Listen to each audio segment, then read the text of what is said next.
guys, welcome to the channel. My name is CeeChronicles and I post fragrance related content on this platform. If you are joining us for the very first time, please do consider subscribing and becoming part of the family. And if you're returning, thank you so much guys for coming back.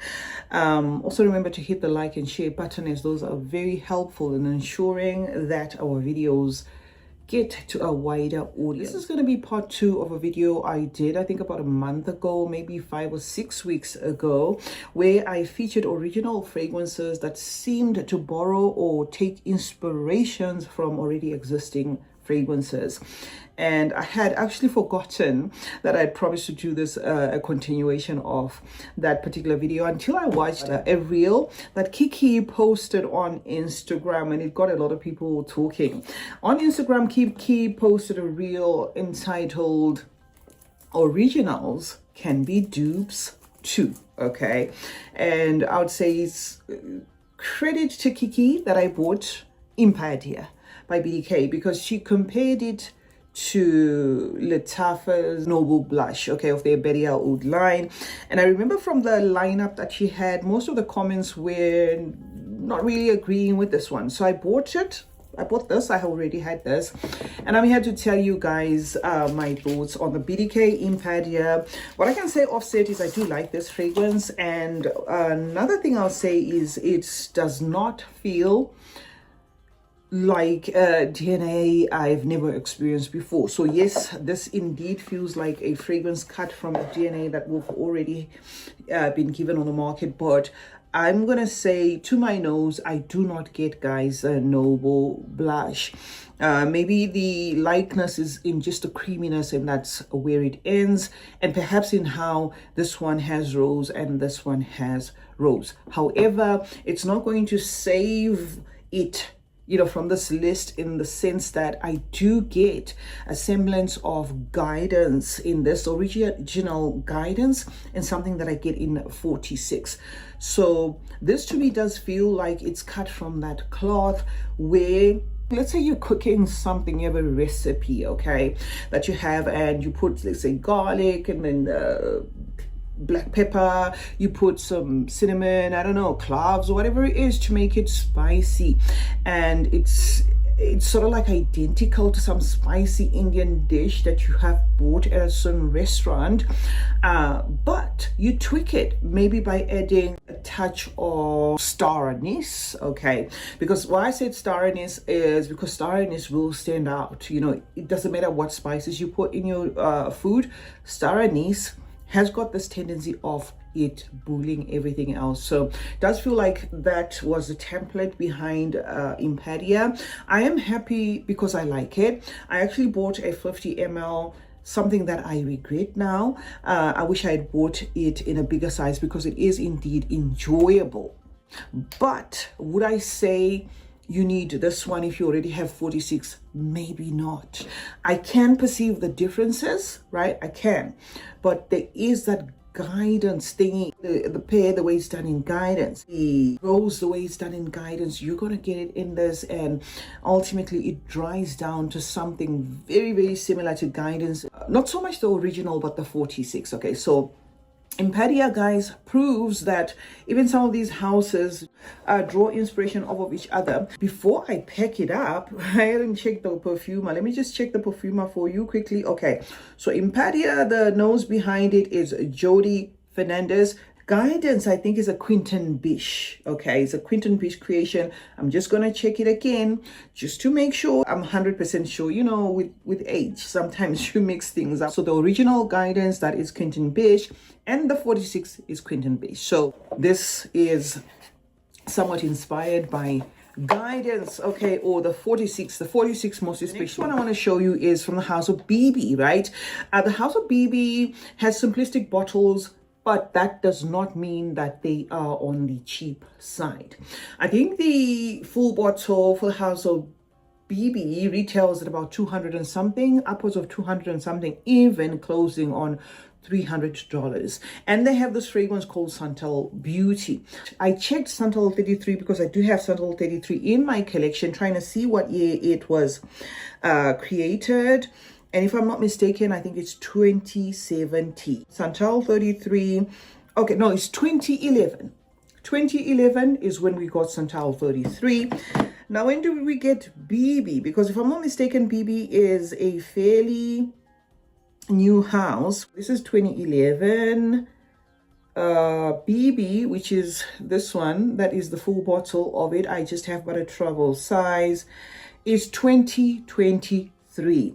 Now, let me check the perfumer, just in case, because sometimes if it's the same perfumer, it's going to perhaps have remnants of his work. Okay, so the perfumer for the BB is Jerome Epinette. Okay, as you can see there, that's the perfumer. Now, let's check who is the perfumer for Santal 33. Okay, Frank Verkel. Okay, so that is the perfumer for Santal 33. So BB's Santal Beauty.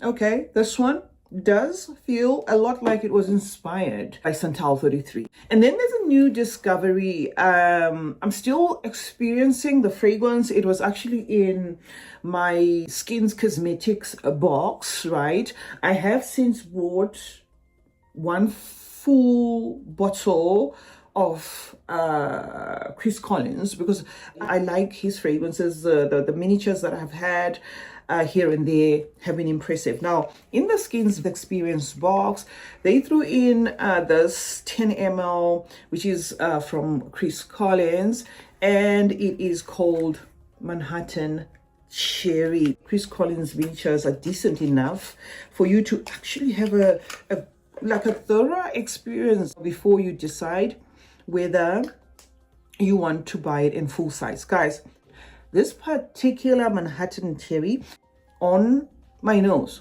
reminds me of Lost Cherry, but it doesn't stop there. There's a booziness there that extends to something that feels like a cherry forward Killian Old Fashioned. Let's look. Chris Collins, let's see when the Savant Manhattan Cherry was released, but I believe it's a fairly new one, and I am correct. It's a 2025 release, this Manhattan Cherry. The perfumer behind it is Alexis Grandion. Okay, Alexis Grandion, that's where it is. Now, let's see who is the perfumer behind Old Fashioned, Sidian Lanceseur. Right, so yeah, I do get a lot of that. I wouldn't call it a clone. This particular one I'd say is a twist. It's a mix of where it will remind you of. Oh, I actually put this one as well because I also noticed that the new Initio Can't Get Enough was being compared to Imperia. I don't know how I forgot to tell you guys. Where did I put my Imperia?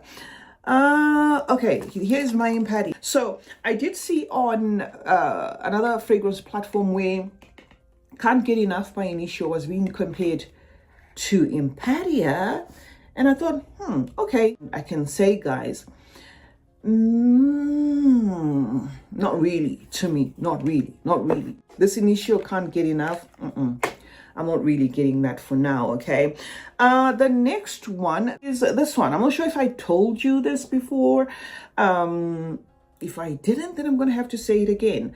Okay, Nishani X versus Jo Loves.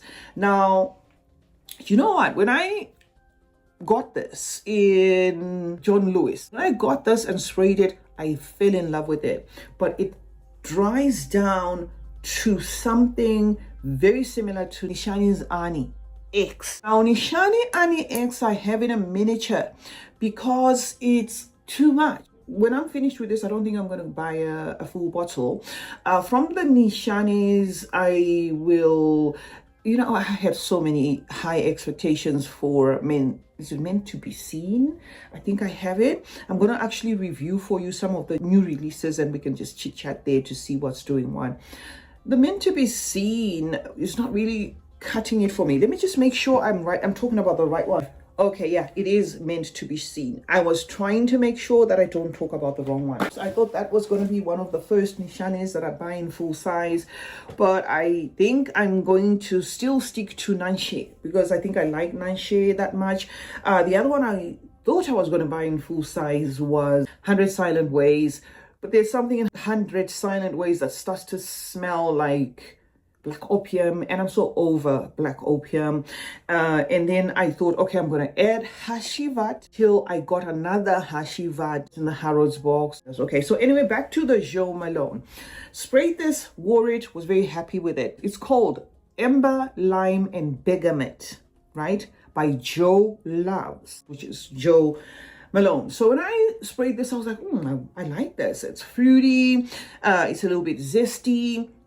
Until I started getting into this Nishani Ani thingy, right? I didn't have a problem with that. I was actually okay with it. It's somewhat on the lighter side. It's more wearable than what I get in this. Then I looked for it online to see its price point.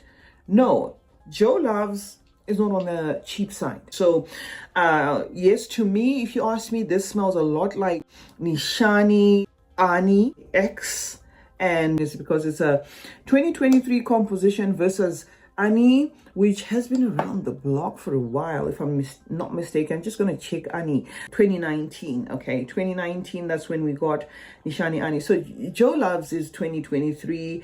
The nose behind Ani is Celis Zerokian. So the Jo Loves in this case, and we know Jo Malone to have a lot of original fragrances from the brand itself, Jo Malone, and the Jo Loves now. So this to me smells very much like it was inspired by Nishani Ani. Now, there is a fragrance in my collection, okay, Rain de Nuit. And this fragrance by Byredo, okay, it's a rose, Jemmy Rose in what feels like an incensey oud. So when I got this one and then bought this one, I was like, what is going on here? Until I added, or I got a miniature sample of Rose of No Man's Land. It was Rose of No Man's Land that made me eliminate this one as being similar to Gucci Guilty Absolute Parfum. There is something that is in Rain de Nuit by Byredo that smells like something in here. Right. Now, what am I saying? I then discovered Rose of No Man's Land in a travel size and I smelled it, and that one actually pulled so similar to this, to a point of almost identical, honestly speaking. Now, because I wanted to do this in real time, I did not check. I'm going to check it right now who did what first. So let's start with Byredo. Rose of No Man's Land is what popped up first. It is a 2015 composition, right? So the Rose of No Man's Land is a 2015 composition. Let's see who the perfumer is. Now I'm just going to cross my fingers and hope that the Gucci one is the one that took the inspiration. I'm gonna check for you Rain de Nuit, because on Rose of No Man's Land is 2015. Rain de Nuit on the other side is 2019 composition. So we have Rose of No Man's Land being older, but how old is Gucci Guilty Absolute Parfum? Gucci Guilty Absolute Parfum is a Alberto Morales composition, and this one is a 2018. The feminine edition is 2018. Okay, now let's wrap things up. What did we say Rose of No Man's Land was? A 2015. Okay, so then it means this was the inspiration to Gucci Guilty, right? Absolute Parfum. And again, the brand Gucci is a big house, so I'd still say indeed it does feel like then Gucci took the inspiration from Byredo. And I'm gonna disregard what I said about Rain de Nuit, because if they had done this first and then they have another one that's like a smoky interpretation of the same thing, then I'm gonna cut them some slack. They did not. dupe. If something else came before then I'm not going there.